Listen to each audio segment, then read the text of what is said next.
Hello students, स्वागत है आप सभी का आज के बहुत ही शानदार वीडियो लेक्चर में। आज हम शुरुआत करेंगे प्रश्नावली 3.1 की। तो आइए इसका पहला प्रश्न बहुत ही ध्यान से समझते हैं। देखो, इसमें लिखा है कि निम्न समस्याओं में रैखिक समीकरणों के युग्म बनाइए। युग्म मतलब होता है जोड़ा बनाइए। किसका जोड़ा बनाना है? समस्याओं में जो रैखिक समीकरण है। समस्या क्या कहलाती है? आपको यहाँ पे नंबर 1 में एक समस्या दिख रही होगी, तो इसको पढ़ के हमें एक समीकरण बनाना होगा। इसके बाद दूसरा क्वेश्चन भी है, आप बुक में देख सकते हो, तो वो भी एक समस्या है। तो समस्याओं को हमें पढ़ना है, उसके बाद समीकरण बनाना है। कैसे बनाते हैं मैं आपको दिखाऊंगा। और फिर समीकरणों के युग्म मतलब दो समीकरण बनाना है। युग्म मतलब होता है जोड़ा। एक समीकरण के साथ एक दूसरा समीकरण होगा, जिसे कहते हैं जोड़ा। तो दो समीकरण बनेंगे एक समस्या से, और उनके ग्राफीय विधि से हल ज्ञात करना है। मतलब हमें उनके ग्राफ खींचना है और ग्राफीय विधि द्वारा हल ज्ञात करना है। तो कैसे ज्ञात करते हैं, समस्या से समीकरण कैसे बनाया जाता है, एक एक बात बहुत ध्यान से आपको समझना है। सबसे पहले हम समस्या को ही पढ़ लेते हैं। जो समस्या दी है, कक्षा 10 के 10 विद्यार्थियों ने एक गणित की पहेली प्रतियोगिता में भाग लिया। मतलब कक्षा 10वीं के टोटल कितने विद्यार्थी हैं? 10। और उन 10 विद्यार्थियों ने गणित की एक प्रतियोगिता में भाग ले लिया है। आगे पढ़ते हैं। यदि लड़कियों की संख्या लड़कों की संख्या से 4 अधिक हो, तो प्रतियोगिता में भाग लिए लड़कों और लड़कियों की संख्या ज्ञात कीजिए। बहुत ही अच्छा प्रश्न है, बहुत ध्यान से समझना। देखो, जब भी आपको कोई समस्या दी जाए तो आपको उसमें उससे समीकरण बनाना है। तो आखिरी का हिस्सा पढ़ो। पूछा क्या गया है तुमसे? प्रतियोगिता में भाग लिए लड़कों और लड़कियों की संख्या ज्ञात कीजिए। यहां से पढ़ो, प्रतियोगिता में भाग लिए लड़कों और लड़कियों की संख्या ज्ञात कीजिए। अब आपको पता तो है नहीं कि कौन लड़कों की संख्या कितनी है और लड़कियों की संख्या कितनी है, आपको तो पता नहीं है ना। तो आप क्या करो, जो पहली चीज दी रहती है, जैसे यहाँ पे पहले नंबर पे लड़कों लिखा है, तो लड़कों की संख्या को तुम x मान लो और लड़कियों की संख्या को तुम y मान लो। आया समझ में? और उसी के आधार पे समस्या को पढ़ो और समीकरण बनाओ। तो सबसे पहले हम यही करेंगे। हम यहाँ पे लिखेंगे कि प्रतियोगिता में भाग लेने वाले। तो इस तरीके से लिखोगे कि माना प्रतियोगिता में भाग लेने वाले। अब यहां पे लिखोगे लड़कों की संख्या, और लड़कों की संख्या को हम मान लेते हैं x। ठीक है। अब इसके नीचे लिखते हैं लड़कियों की संख्या, और बराबर का चिन्ह लगा के इसे मान लेते हैं y। बताओ, इतना समझ में आया? इतना कर लोगे। समस्या देख के समस्या का आखिरी हिस्सा पढ़ो। क्या पूछा है? प्रतियोगिता में भाग लिए लड़कों की संख्या और लड़कियों की संख्या पूछी है। तो लड़कों की संख्या x मान लो और लड़कियों की संख्या y मान लो। और यहाँ पे प्रतियोगिता में भाग लिया है, तो यहाँ पे लिखना पड़ेगा माना प्रतियोगिता में भाग लेने वाले लड़कों की संख्या x और लड़कियों की संख्या y। इतना समझ में आ गया? बिल्कुल। आगे बढ़ते हैं। तो अब हम लिखेंगे प्रश्नानुसार। तो प्रश्न क्या कहता है कि कक्षा 10 में टोटल 10 विद्यार्थियों ने एक गणित की पहेली प्रतियोगिता में भाग लिया। तो ये एक अपनी यहां से यहां तक पढ़ने में समझ में आता है कि कक्षा 10वीं के टोटल 10 विद्यार्थी हैं। मतलब लड़कों और लड़कियों दोनों को मिला के टोटल 10 विद्यार्थी हो रहे हैं। तो यहाँ पे हमें यहाँ से लेके यहाँ तक पढ़ने में क्या पता चल रहा है कि 10 विद्यार्थी हैं। मतलब इन दोनों को मिला के लड़कों की संख्या x और लड़कियों की संख्या y, दोनों को प्लस कर दें तो 10 के बराबर होगा, क्योंकि दोनों कक्षा 10 के टोटल कितने विद्यार्थी हैं? 10। तो फर्स्ट शर्त से हमें पता चला, यहाँ पे हम लिखेंगे फर्स्ट शर्त से। फर्स्ट शर्त से हमें पता चल रहा है कि लड़कों की संख्या प्लस लड़कियों की संख्या टोटल मिला के कक्षा 10 के 10 विद्यार्थी हैं और यही अपना एक समीकरण बन जाएगा। बताओ इतना बनेगा। यहां से लेके यहां तक पढ़ने में पता चल रहा है कि टोटल 10 विद्यार्थी हैं। लड़कों की संख्या और लड़कियों की संख्या को मिला के तो x प्लस वाई बराबर 10। अब यहां पे हेडिंग डाल देते हैं सेकंड शर्त से।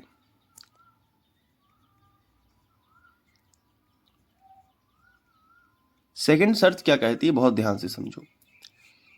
यदि लड़कियों की संख्या लड़कों की संख्या से 4 अधिक हो, यदि लड़कियों की संख्या, तो यहां पे हम लिख लेते हैं कि लड़कियों की संख्या ये लिख लिया। लड़कों की संख्या, यहां तक देखो लड़कियों की संख्या लिखा है तो हमने लिख लिया। अब आगे क्या लिखा है, लड़कों की संख्या से, तो इस तरफ हमने लड़कों की संख्या लिख लिया। यहां पे लड़कों की संख्या, आगे पढ़ते हैं सवाल को। लड़कियों की संख्या लड़कों की संख्या से 4 अधिक, अधिक मतलब प्लस का साइन, तो 4 अधिक है। किसकी संख्या, लड़कों की संख्या से 4 अधिक है, यानी लड़कों की संख्या से 4 अधिक, तो +4 कर दो। यहां पे बीच में बराबर लिख, यानी लड़कियों की संख्या लड़कों की संख्या से 4 अधिक है, ऐसे बन जाएगा। अब लड़कियों की संख्या को क्या माना है तुमने, बाई, तो लड़कियों की संख्या के नीचे बाई लिख लेना, बराबर है तो बराबर लगा लेना। लड़कों की संख्या को तुमने क्या माना है, x, तो यहां पे क्या लिख लेना, x, +4 तो +4। ये मिल गया एक दूसरा 2 चर वाला रैखिक समीकरण। इसको समीकरण 2 बना लेते हैं। कोई दिक्कत नहीं, यहां तक बन जाएगा। अब समीकरण 1 में x y के मान निकालेंगे और उसकी तालिका बनेगी। फिर समीकरण 2 में भी x y के मान निकालेंगे और उसकी भी तालिका बनेगी। चलिए शुरुआत करते हैं। सबसे पहले हेडिंग डालेंगे समीकरण 1 से यहां पे। तो समीकरण 1 को हमने लिख लिया, जो कि है, यहां पे लिख लेते हैं x प्लस वाई बराबर 10। ये अपना समीकरण 1 है। अब इसमें अगर हम x का मान 0 रखेंगे, समझना थोड़ा ध्यान से, जैसे मैंने आपको बताया कि x का मान 0 रखेंगे तो x की जगह पे 0 हो जाएगा, प्लस वाई बराबर 10, यही रहेगा ना। देखो x की जगह पे क्या आ गया, 0, तो यहां से हमें 0 का तो कोई मतलब नहीं होगा, तो y का मान कितना मिल जाएगा, y का मान मिलेगा 10, जो कि काफी ज्यादा है। तो हम क्या सोचेंगे कि x का मान 0 ना रख के अगर हम इस जगह पे 5 रख देंगे, समझना ध्यान से, अगर हम x का मान 5 रख देंगे तो 5 इस तरफ पक्षांतर होगा, तो 10 में से 5 घटेंगे तो y का मान 5 मिलेगा। y का मान भी कम है 5 और x का मान भी कम है 5। क्यों, क्योंकि जब हम ग्राफ बनाते हैं तो हम कोशिश करेंगे ये वाले पॉइंट हमारे, हो सकता है ग्राफ कॉपी में ना बने ये 10, है ना, y का मान 10 ढूंढोगे, ऊपर तक जाओगे 10 ढूंढने के लिए, हो सकता है ना मिले, यहां मिले 10 तो ये पेज की तो बाहर हो गया। तो हमने एक छोटा सा दिमाग ये लगाया है कि x का मान हम बड़ा रखेंगे ताकि वो 10 में से घट सके। अब तुम सोच रहे होगे कि सर अगर x का मान बड़ा रखना है तो 5 ही क्यों रख रहे हैं, 6 रख दें क्या। तो बिल्कुल सही बात है, अगर हम x का मान 6 रखेंगे तो y का मान 10, x का मान ही अपने आप में बड़ा हो गया। वैसे बोला जाए तो x का मान 6 हो गया, y का मान तो मिलेगा 4, क्यों, 10 में से 6 घटेंगे, पक्षांतर होगा ना, तो अभी 10 में से 5 घट रहे थे, अब 6 रखोगे तो 6 पक्षांतर होगा, तो 6 घटेंगे तो कितना मिलेगा, 4। तो x का मान 6 हो गया और y का मान कितना हो गया, 4। ठीक है, कर सकते हो, लेकिन फिर भी देखो कि x का मान अगर हम 5 रख रहे हैं तो y का मान भी 5 बराबर बराबर मिल रहे हैं, और 5 छोटी राशि भी है, तो इसलिए हम x का मान यहाँ पे 5 रख लेते हैं। तो यहाँ पे हम लिखते हैं कि x बराबर 5। फिर आपकी मर्जी है, आपको जो भी रखना है, आप 0 भी रख सकते हो, अगर आप y बराबर 10 को संभाल लो, 10 तक आपका ग्राफ जाता है तो आप रख सकते हो। x बराबर 5, इसको हम समीकरण 1 दे सकते हैं, तो x बराबर 5 समीकरण 1 में रखने पर प्रॉपर रूप से तो यही लिख सकते हो समीकरण 1 में।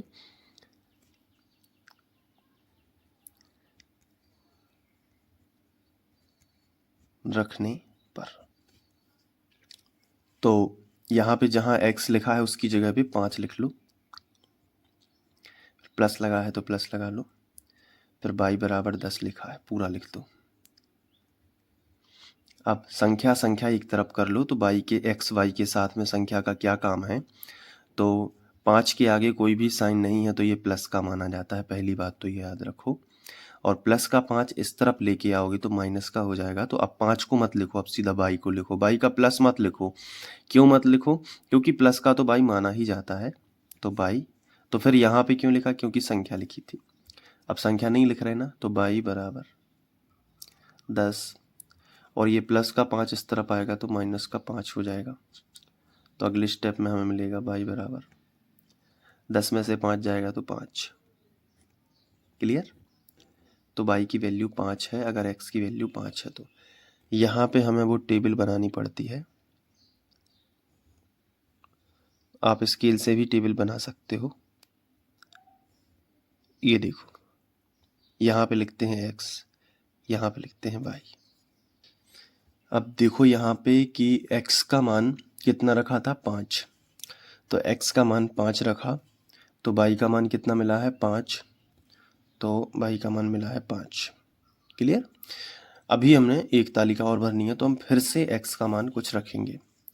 तो अब यहाँ पे हम नेक्स्ट पेज कनेक्ट कर देते हैं, तो इसको थोड़ा सा हम यहाँ पे रख लेते हैं, ठीक है।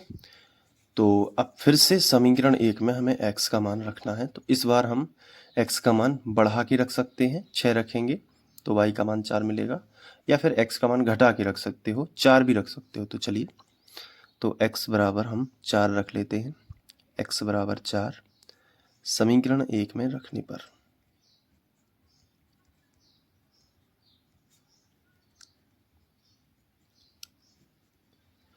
तो चलिए फिर x का मान रख लेते हैं 4, तो x की जगह पे रखेंगे हम 4 प्लस y बराबर 10। अब ये जो प्लस का 4 है इसका ट्रांसफर इस तरफ करो, तो अब 4 मत लिखो, अब प्लस भी मत लगाओ क्योंकि y अकेला लिखना है। 10 लिखा है तो 10 को लिख दो। ये जो 4 प्लस का है ना, इसका पक्षांतर इस तरफ कर दो तो माइनस का हो जाएगा।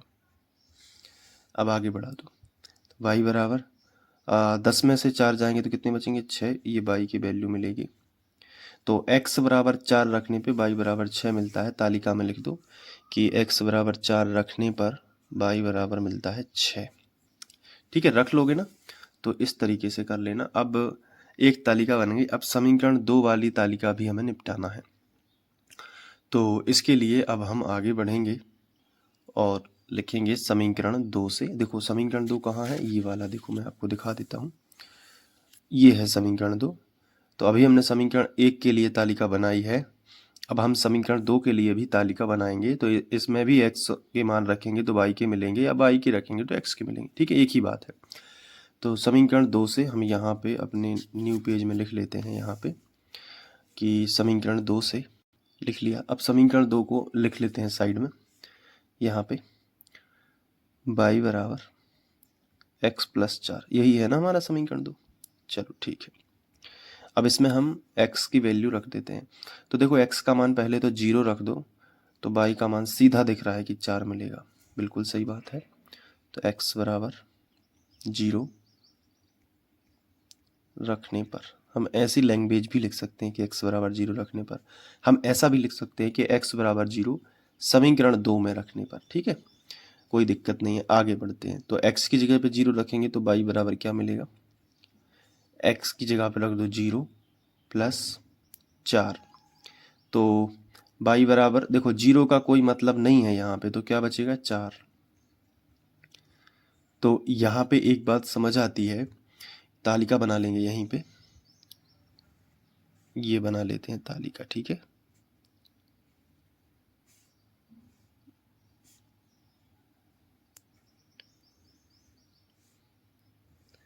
यहाँ पे लिखेंगे x, यहाँ पे लिखेंगे y। x का मान कितना रखा? 0, तो y का मान कितना मिल गया है? 4। अब एक बार x का मान 1 रख दो, तो 4 और 1 5 हो जाएगा, तो y का मान 5 मिल जाएगा। बिल्कुल सरल है, क्योंकि समीकरण देखने से पता चल रहा है कि समीकरण देख के ही तुम x y के मान बता सकते हो। अब जैसे 1 रखोगे तो 4 में 1 जुड़ जाएगा, तो y का मान कितना हो जाएगा 5। तो सरल है ये वाला सवाल। तो x बराबर कितना रख दो 1, x बराबर 1 रखने पर, चलो रख देते हैं, तो y बराबर कितना मिलेगा, देखो यहाँ पे y बराबर x की जगह पे रख दे रहे हैं 1 और प्लस कितना है 4, तो y बराबर 4 और 1 कितना हो जाएगा 5। ठीक है, तो x बराबर 1 रखने पे y बराबर 5 मिल जाता है। तो ये दूसरी तालिका भी हमें मिल गई। अब दोनों तालिकाओं को बहुत ध्यान से समझो। ये दोनों तालिकाएं हैं, देखो एक तालिका तो ये है अपनी पहले समीकरण की, और दूसरी तालिका दूसरे समीकरण की। इन दोनों तालिकाओं की सहायता से ही हम ग्राफ बनाना सीखेंगे। तो ये है हमारा ग्राफ। इसमें जो आड़ी लाइन होती है ना, वो x वाली लाइन होती है, ठीक है, और जो खड़ी लाइन होती है वो y वाली लाइन होती है। ठीक है, आ गया समझ में। लेकिन x में अब बीच में होता है सेंटर। ये दोनों लाइन एक दूसरे को जिस पॉइंट पे काटती हैं, जैसे यहाँ पे कट रहा है, यहाँ पे है बिल्कुल सेंटर, इसे बोलते हैं मूल बिंदु 0। ठीक है, यहाँ पे 0 होता है। यहीं से सब आगे बढ़ रहे हैं, इस तरफ बढ़ रहे हैं, यहीं से इस तरफ बढ़ाए जा रहे हैं अंक, यहीं से ऊपर की ओर बढ़ रहे हैं और यहीं से नीचे की ओर बढ़ रहे हैं। अब देखो सेंटर के इस तरफ x वाली लाइन में देखो, पहले ये सीधी लाइन x वाली लाइन है, लेकिन इसके भी दो हिस्से हैं। देखो इस यहाँ से लेके इस तरफ अलग है, माइनस वाले हैं, और इस तरफ ये प्लस वाले हैं। तो 0 से इस तरफ जाओगे तो x के मान मिलेंगे वो भी माइनस में, और 0 से इस तरफ जाओगे तो x के मान मिलेंगे वो भी प्लस में। बिल्कुल ऐसा ही y वाली लाइन में है कि 0 से ऊपर जाओगे तो y के सभी मान धन में रहते हैं, और 0 से नीचे जाओगे तो y के सभी मान कैसे रहते हैं, ऋण में। तो इसे हम y डैश बोल सकते हैं। y डैश मतलब y के ऋण वाले मान, और इसे हम x डैश बोल सकते हैं, मतलब x के ऋण वाले मान। चलो अब हमारी तालिका पे आते हैं। पहले समीकरण की तालिका ले लेते हैं। ये देखो, इसमें हमें मिला था कि x का 5 और y का 5। तो इसका बिंदु देखते हैं कि x का 5 बताओ प्लस में है कि माइनस में है। तुम कहोगे सर ये तो प्लस में है, x का 5 प्लस में है, तो कहाँ मिलेगा, x का 5 प्लस में है तो यहाँ मिलेगा।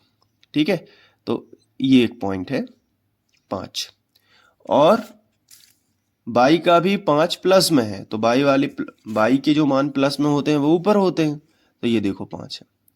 तो एक बिंदु ये है और एक बिंदु ये है। क्या इनको डायरेक्ट मिलाएंगे, आंसर है नहीं। इसको इस तरफ सीधा बढ़ाएंगे और इसको इस तरफ सीधा बढ़ाएंगे, जिस पॉइंट पे ये कटेंगे वो बिंदु होगा। तो देखो जब इसको ऐसे आगे बढ़ाओगे बढ़ाओगे बढ़ाओगे बढ़ाओगे और इसको आगे बढ़ाओगे, ये दोनों यहाँ कटेंगे। देखो मैं आपको बताता हूँ स्केल से। इस पॉइंट को 5 को आगे बढ़ाओ, स्केल रख लिया, और यहां तक पता है कि 5 तक जाना है, तो यहां से डैश डैश वाली लाइन खींच लिया, और यहां से भी इस 5 से भी आगे बढ़ो, तो यहां भी डैश डैश वाली लाइन खींचोगे। ये देखो खींच लिया। अब दोनों जिस पॉइंट पे कटेंगे वो होगा तुम्हारा बिंदु 5 और 5, वो होगा तुम्हारा बिंदु 5 और 5। तो ये जो पॉइंट है इसे हम कहेंगे बिंदु 5 और 5। ठीक है, ये पॉइंट। अब दूसरा देखो 4 और 6, 4 और 6, x का 4 और y का 6। x का 4 कैसा है, प्लस का है कि माइनस का है, बताओ, प्लस का है ना, तो x का 4 यहां मिलेगा। और y का क्या है, देखो y का कितना है, y का 6 है ना, तो 6 प्लस का ऊपर मिलेगा। तो 4 को यहां तक बढ़ाओ कि वो 6 तक पहुंच जाए। देखो यहां पे,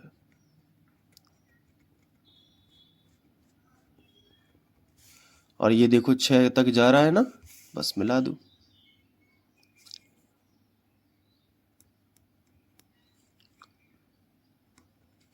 अब ये जो पॉइंट है दोनों का क्रॉस सेक्शन यहां से और यहां से, ये जो पॉइंट है ये है अपना x का 4 y का 4। हमेशा x का पहले लिखते हैं, x का ध्यान रखना, इसे भुज कहते हैं।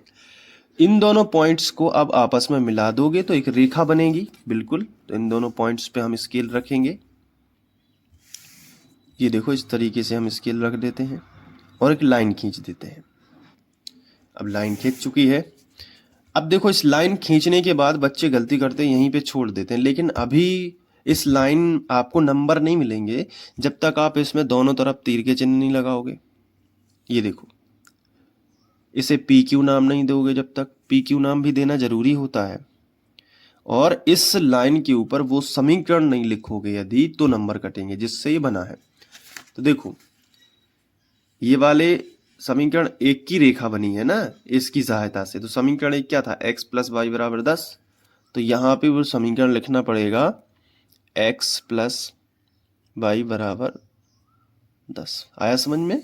ठीक है।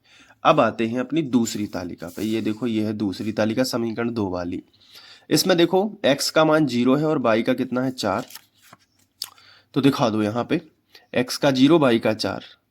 तो 0 पे कभी भी डार्क नहीं करते हैं, संख्या पे डार्क करते हैं। तो यहाँ पे क्योंकि इनको मिलाने से कोई फायदा नहीं है, यहाँ से मिलाओगे यहाँ से मिलेगा तो ये कहीं भी नहीं मिल सकता, मतलब दोनों एक ही लाइन पे हैं। तो अगर ऐसा हो तो 0 और 4 में से 4 पे डार्क होगा, मतलब 0 पे कभी डार्क नहीं होता चाहे कोई भी संख्या हो। तो यहाँ पे क्या दिया है 0 और यहाँ पे क्या दिया है 4। तो 0 और 4 में डार्क कौन होगा, संख्या डार्क होगी 4, 0 को नहीं करते।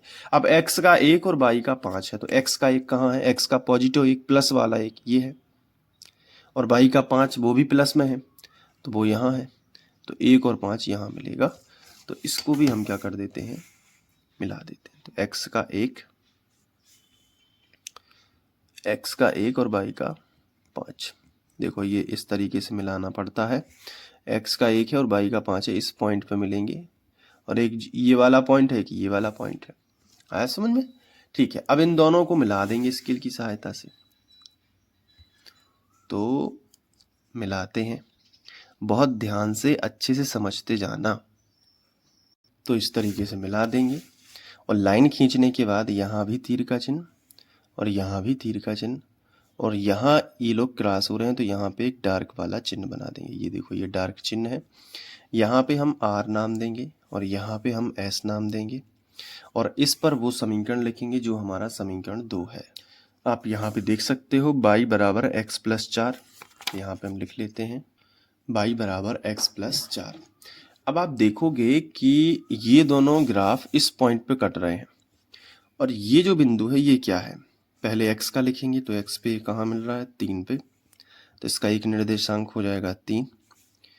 फिर इसके बाद इसी बिंदु से y का देखेंगे तो ये 7 पे मिल रहा है, तो इसका दूसरा निर्देशांक हो जाएगा 7। तो 3 और 7 बिंदु ऐसा है जिसपे दोनों रेखाएं कट रही हैं, जो कि इन दोनों समीकरणों का हल है। तो अब हमें पता चला कि इसके नीचे जो लैंग्वेज लिखेंगे वो बहुत ध्यान से समझना है। यहाँ पे लिखेंगे कि दोनों ग्राफ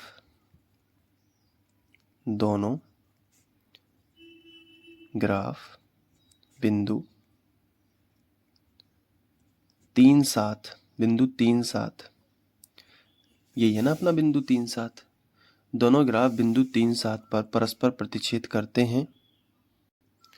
तो इससे हमें पता चला कि जो हमसे पूछा गया था, क्या पूछा गया था, यहाँ देखो कि प्रतियोगिता में भाग लेने वाले लड़कों की संख्या x, तो x का मान कितना हो जाएगा 3, क्योंकि पहला हमेशा x होता है, और लड़कियों की संख्या y जो कि हो जाएगी 7। तो यहाँ पे हम सिंपली लिख सकते हैं कि ग्राफ दोनों 3-7 पर प्रतिच्छेद करते हैं। तो यही जो बिंदु है 3-7 दोनों समीकरणों का हल होगा। तो लिख सकते हैं अतः बिंदु 3-7 दोनों समीकरणों का हल होगा। अतः प्रतियोगिता में भाग लेने वाले लड़कों की संख्या x मानी थी ना, तो x यानी पहला बिंदु 3, लड़कों की संख्या 3, और लड़कियों की संख्या कितनी होगी, यहाँ पे y मानी थी जो कि 7 है, तो 7 होगी। ठीक है, तो यही अपना हल हो जाएगा। तो अब बारी है, आप एक एक करके स्क्रीनशॉट लीजिएगा और अपने नोट्स में लिख लीजिएगा, और एक बार प्रैक्टिस तो बनती है। तो तैयार हो जाइए स्क्रीनशॉट या वीडियो को पॉज करके लिखने के लिए। सबसे पहले हल यहाँ से स्टार्ट होता है, इसके बाद आगे इसके बाद यहाँ पे और फिर यहाँ। इसके बाद आप ग्राफ देख सकते हैं, यहाँ पे भी ये देखिए। तो अच्छे से कर लेना। इसके बाद हम लोग दूसरा क्वेश्चन करेंगे सेकंड वीडियो लेक्चर में। और सारे वीडियोस यदि देखना चाहते हो तो एंड स्क्रीन पर हमारी प्लेलिस्ट दिख रही होगी, तो उस पर क्लिक करोगे तो सारे वीडियोस खुल जाएंगे, या फिर आप यूट्यूब पे सर्च करोगे फ्री ऑनलाइन कोचिंग, जो कि अपने चैनल का नाम है, तो भी आप देख सकते हो। मिलते हैं नेक्स्ट वीडियो लेक्चर में, तब तक के लिए बाय। अपना ध्यान रखना। Thank you.